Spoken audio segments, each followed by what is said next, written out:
Oi meninos, tudo bem? Eu sou a Andreia, professora de Biologia aqui do Cérebros.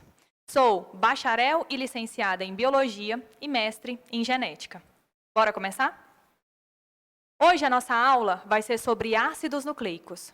Esse conteúdo se encaixa na matriz do Enem, na competência 4, habilidade 13. Ácidos nucleicos. O que significa esse nome esquisito? Vamos pensar no nome. Quando a gente pensa em nucleico, a gente pensa de algo que está no nosso núcleo. Então, nós estamos nos referindo ao nosso DNA e ao nosso RNA. Vamos começar primeiro. Aquelas menores unidades que formam os nossos ácidos nucleicos são chamados de nucleotídeos. Vamos pensar num trem. Cada vagãozinho de um trem é um nucleotídeo. E o trem, por completo, é o ácido nucleico. E a gente pode se referir, lembrando, tanto ao DNA quanto ao RNA.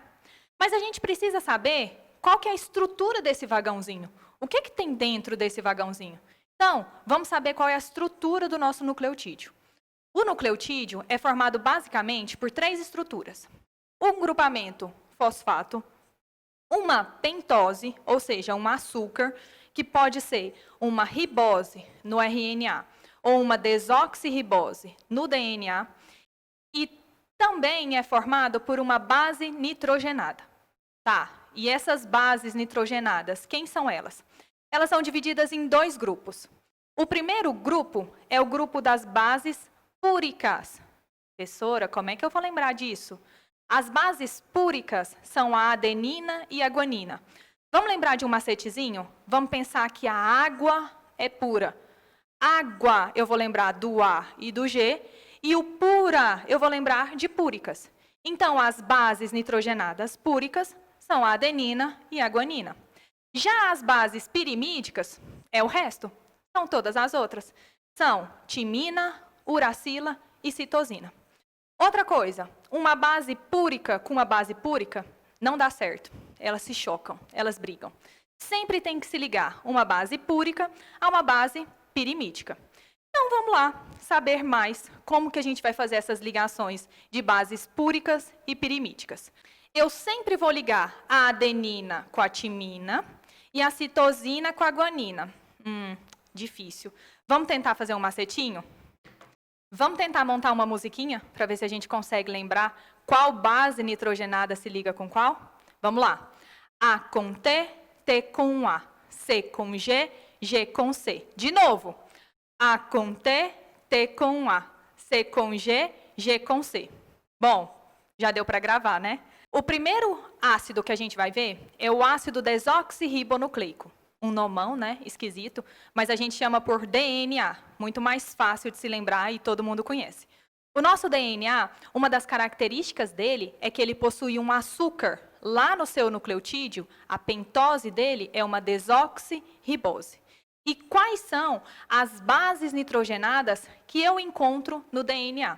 No DNA eu vou encontrar a adenina, a timina, a citosina e a guanina.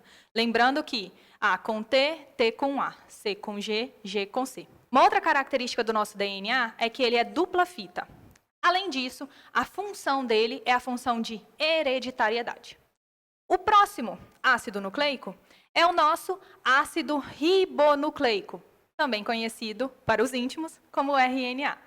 O RNA, uma das diferenças em relação ao DNA, é a pentose. Nele, nós temos a ribose, ok? E quando a gente fala nas bases nitrogenadas do RNA, nós temos uma troca de bases nitrogenadas, assim como aconteceu recentemente no mundo dos famosos. No lugar da timina, no RNA, a gente tem a uracila. Então, A com U com A, C com G, G com C. Uma outra característica do nosso RNA é que o nosso RNA é de fita simples e tem função de síntese proteica, ou seja, ele auxilia na formação das nossas proteínas. Aqui no nosso quadro, eu coloquei basicamente as diferenças entre DNA e RNA para auxiliá-los. Bora para uma questão? A questão do Enem está falando assim, ó. A identificação da estrutura do DNA foi fundamental para compreender o seu papel na continuidade da vida.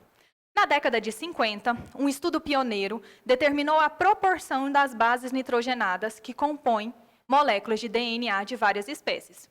Bom, se as bases elas são complementares, se eu tenho 20% de timina, eu vou ter 20% de adenina. Se eu tenho 40% de citosina, eu vou ter 40% de guanina. Ele deu o quadro, vamos para a questão.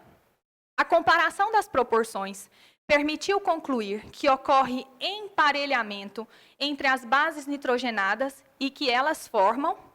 A resposta é a letra A. Por quê? A letra A está falando assim, ó, pares de mesmo tipo em todas as espécies, evidenciando a universalidade da estrutura do DNA. Gente, o DNA é o mesmo para todo mundo. Não tem diferença. Ah, eu sou humano, meu DNA é diferente de um ratinho. Não, o DNA é universal. O código genético é universal. Ficamos por aqui. Espero vocês. Até a próxima.